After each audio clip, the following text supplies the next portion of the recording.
C'est la première réunion publique organisée dans les Yvelines depuis l'élection de Valérie Pécresse au Congrès Les Républicains.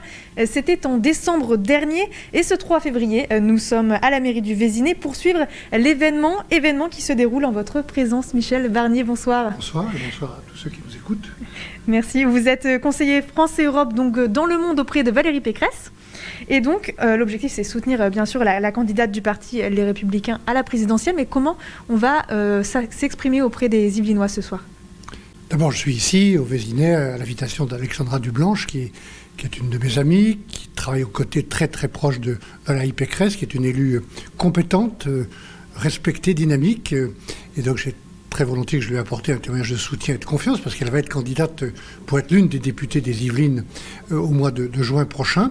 Et naturellement, ensemble, et avec beaucoup d'élus, parlementaires, sénateurs, élus locaux et beaucoup de militants, nous sommes aux côtés de Valérie Pécresse pour qu'elle devienne la première femme présidente de la République française. Ça sera notre honneur et notre audace que de proposer ce choix aux Français. Et puis je vais ce soir, non pas faire de la propagande, parce que moi je suis une campagne électorale, c'est un moment de rencontre, de confrontation, parfois de polémique, mais c'est aussi un moment de pédagogie, d'écoute et de dialogue. Donc je vais, comme je suis aux côtés de Valérie Pécresse, et ça ne surprend personne en charge des questions de politique étrangère, d'Europe, de sécurité extérieure, parler des grands enjeux qui sont importants pour notre vie quotidienne et qui nous concernent, qu'il s'agisse du changement climatique, qu'il s'agisse de l'Europe, au moment où il y a un risque de conflit en Ukraine, qu'il s'agisse de la sécurité, de la lutte contre le terrorisme avec ce qui se passe au Mali. Il y a tellement de sujets qui sont des enjeux globaux autour de nous, dans le monde tel qu'il est. Il faut bien le regarder les yeux ouverts et qui ont des conséquences dans notre vie quotidienne. Donc je voudrais dire un mot de ces grands enjeux et dire la manière dont Valérie Pécresse veut les engager. Un échange donc auprès des Yvelinois. D'ailleurs, le département, les Yvelines, un département largement de droite, ce sont les terres de Valérie Pécresse, un terrain qui est conquis selon vous? Il n'y a pas d'élection gagnée d'avance, il n'y a pas de conquête qui tombe du ciel. Non, Valérie Pécresse le sait bien. D'ailleurs, vous regardez l'opiniâtreté, la ténacité qu'elle met dans cette campagne. Aujourd'hui où je vous parle, elle était hier soir sur le Charles de Gaulle, en Méditerranée. Elle est en Corse. Je serai avec elle samedi. Elle fait une campagne très sérieuse de respect et de dialogue, avec les citoyens, parce qu'il n'y a pas d'élection gagnée d'avance. Un tour peut-être du côté des sondages. En ce moment, Valérie Pécresse stagne un peu justement dans les sondages.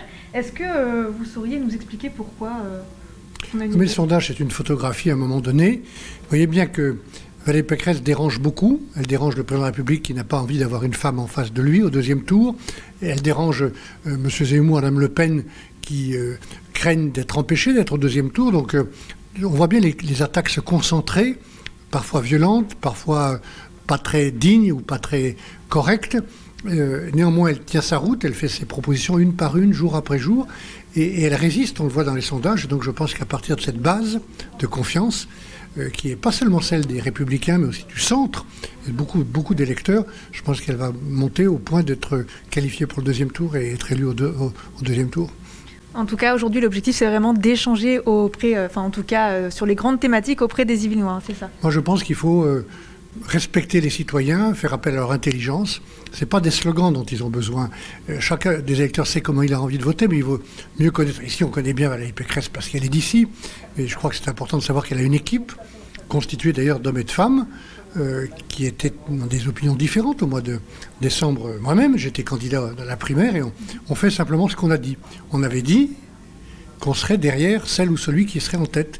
Et on fait ce qu'on a dit, donc voilà pourquoi je suis content d'être avec elle. Quelles sont les prochaines étapes clés, finalement, à venir dans cette course à la présidentielle?